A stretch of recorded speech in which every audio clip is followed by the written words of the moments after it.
Buenas tardes, mi nombre es Jacqueline Hernández, estudiante de la Universidad UNAD, del curso de Psicología, grupo número 5. Me encuentro aquí con el doctor Judas Antonio Rosas, él es psicólogo, especialista en farmacología, además tiene una especialización en trabajo comunitario con comunidades vulnerables. Hoy, 14 de octubre, estamos haciendo la entrevista frente al tema de la subjetividad del sujeto y cómo interactúa en los territorios. ¿Por qué escogí al doctor Judas Antonio? Precisamente porque es una persona que ha tenido un bagaje, una experiencia frente al tema de comunidad, frente al tema de la subjetividad, y por eso creo que la persona idónea que nos puede contar a través de su experiencia, su desarrollo de trabajo con las comunidades, cómo ha sido. Doctor Judas Antonio, muchas gracias por aceptar su entrevista. Espero que este proceso nos ayude a nosotros como estudiantes. Sé que su trabajo es muy valioso y aporta a nosotros que estamos como psicólogos en formación para poder tener un proceso más cualificado y poder interactuar con la comunidad. Claro que sí, Jacqueline, muchas gracias. Bueno, doctor Judas, la primera pregunta que quiero hacerle es, ¿qué entiende por subjetividad, sujeto e identidad? Bueno, habrá que revisar nuevamente la cosa teórica, pero como la entiendo hoy en día, entonces la subjetividad sería, a mi modo de ver, es aquello intangible que hace del ser la persona.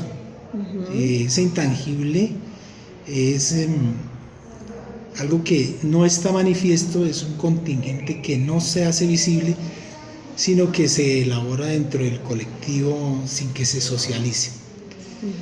En ese sentido, pues el sujeto viene a ser ese ser viviente que elabora ese tipo de idea, de concepto o concepción acerca de algo que él concibe como que reconoce. Y la identidad, yo diría que es la manera como él se reconoce, como él se ve y se diferencia frente a los otros. Bueno, doctor Judas, ¿y cómo cree que se construyen los procesos de subjetividad?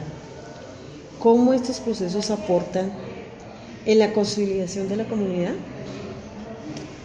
Necesariamente los procesos se construyen a través de la comunicación. Yo creo que es impajaritable que mediante la comunicación se desarrollen a través de la interacción que tienen los sujetos,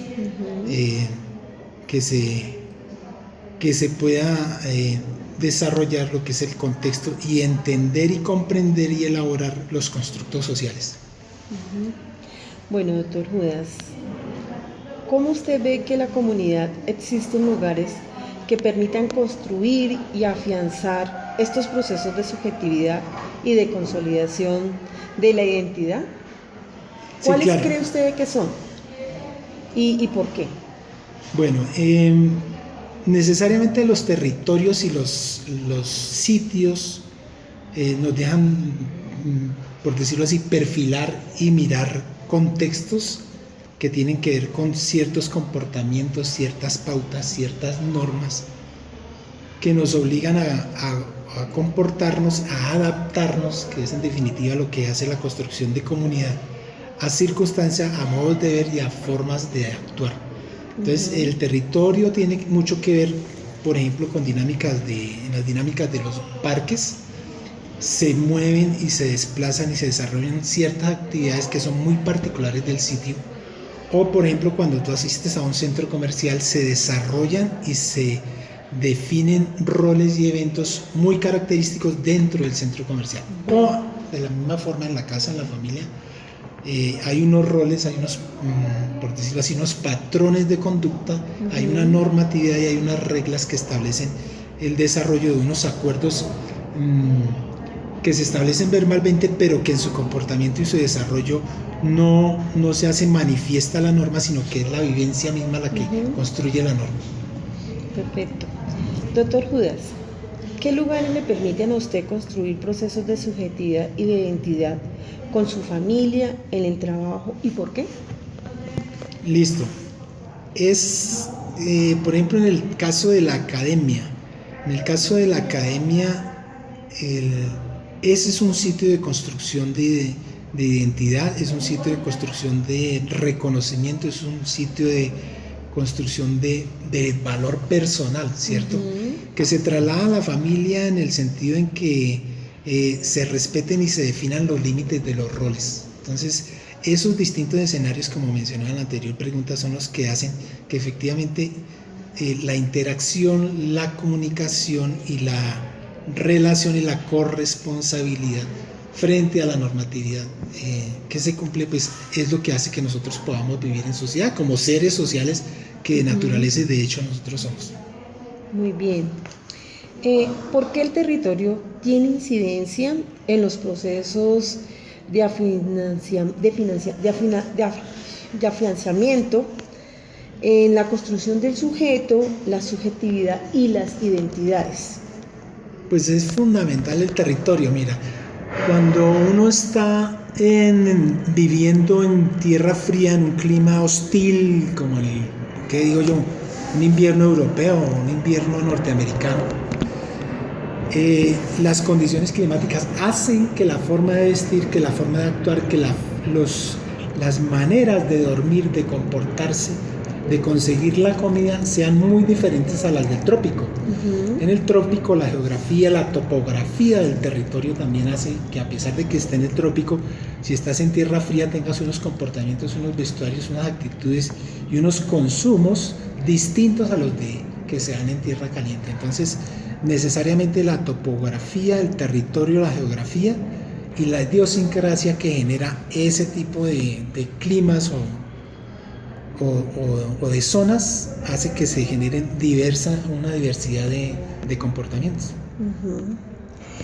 Doctor Judas, ¿para usted existe la relación entre territorio, subjetividad y los procesos de generación de identidad? ¿Y por qué? Yo creo que necesariamente sí, desde la perspectiva analítica y desde la sistémica, sí uno tendría que decir y reconocer necesariamente que el ser humano es un ser integralmente forma parte y es un elemento de lo que es la naturaleza, la construcción de lo que es la zona, lo que es el territorio y lo que es la comunidad. Esa interacción hace que definitivamente sea indispensable que uno se reconozca a sí mismo, que el otro lo reconozca a sí mismo y uno reconozca a su entorno, que seguramente la lingüística definiría de manera más clara y con precisión exactamente el lenguaje, qué construcción colectiva es la que se hace ahí. Perfecto. Doctor Judas, para usted, ¿cuáles son las prácticas que se realizan en su comunidad y que permiten generar procesos de identidad y por qué?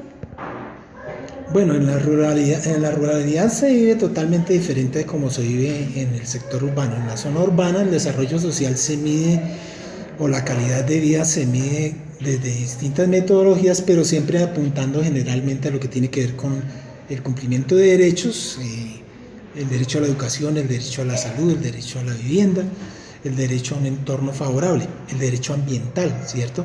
En esa medida, pues, diría uno que el desarrollo y el crecimiento gira fundamentalmente en torno a lo que es la educación, pero debido al desarrollo económico del país y a la densidad poblacional, pues eso hace que los ideales en algunos sectores de la sociedad menos favorecidos o más desfavorecidos por los favorecidos tengan otro tipo de perspectiva, que es la inmediatez de la necesidad de conseguir los recursos nutricionales, de sostenimiento y de vida básica. Entonces los procesos de realización que habla Maslow pues son aplazados. Los procesos los satisfactores frente a las necesidades que habla Maxwell Maltz pues son totalmente ajenos y diferentes porque no dan las condiciones socioeconómicas, un patrón de medida que permitan establecer de alguna forma, estandarizar lo que significaría bienestar y calidad de vida. Sí, claro. Otra pregunta. ¿Cree usted que los procesos de construcción de sujeto, subjetividad e identidad son producto también de los medios de comunicación y de consumo? ¿Por qué cree usted eso? Bueno, yo creo ¿lo que, cree o no lo cree? Sí, yo creo que sí son fuertemente incidentes, porque son una forma de modelar la sociedad. Entonces nosotros tenemos un Estado, en el caso colombiano es un Estado social de derecho, pero por encima de los derechos prevalecen derechos económicos. Entonces los derechos económicos en cierta medida en este momento están liderando las tendencias, los comportamientos, los consumos y las maneras de actuar de las generaciones que están metidas dentro de su única forma de interactuar en comunicación, que es la televisión, o son los juegos electrónicos, o son el desarrollo de las tecnologías de la información, que de todas maneras cambian los comportamientos, los estilos de vida, los transforman. Bueno, ¿considera que los procesos de identidad están relacionados con el contexto social que nos rodea? ¿Por qué creer? Sí, claro que sí. El contexto es algo muy importante, porque aunque estemos viviendo en el mismo territorio, una persona que tiene un empleo y que desarrolla una tarea de aseguramiento de la calidad nutricional, de vivienda y de educación y de salud, en una calle se desplaza en el mismo espacio con una persona que es recuperadora de material reciclable, pues obviamente, aunque están en el mismo espacio del territorio, las dimensiones y su proyección están orientadas hacia objetivos y propósitos diferentes. En la medida de sus posibilidades, la capacidad de desempeño hacen que la calidad de vida sea mejor para él de acuerdo a sus estándares o mejor para el otro de acuerdo a sus estándares.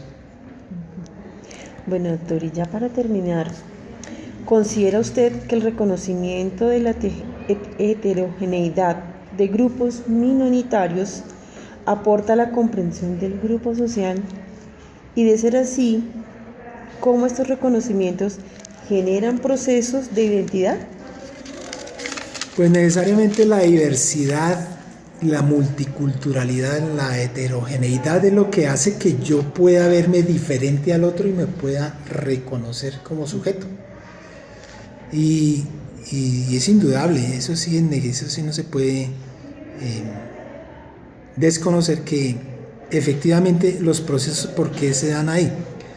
Los procesos de reconocimiento, de transformación y de identidad se dan en la medida en que yo no reconozco al otro o me diferencio del otro por otras formas de vestir, por otras formas de modelar, por otras formas de aprendizaje, por otras formas de adaptarme al medio y por otras formas de construir el entorno. Entonces sí, necesariamente esas variables cuentan definitivamente.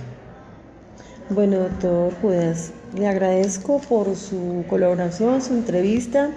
Muy buenos son los aportes que usted nos acaba de hacer. Pues realmente nos encontramos aquí en la localidad de Engativá.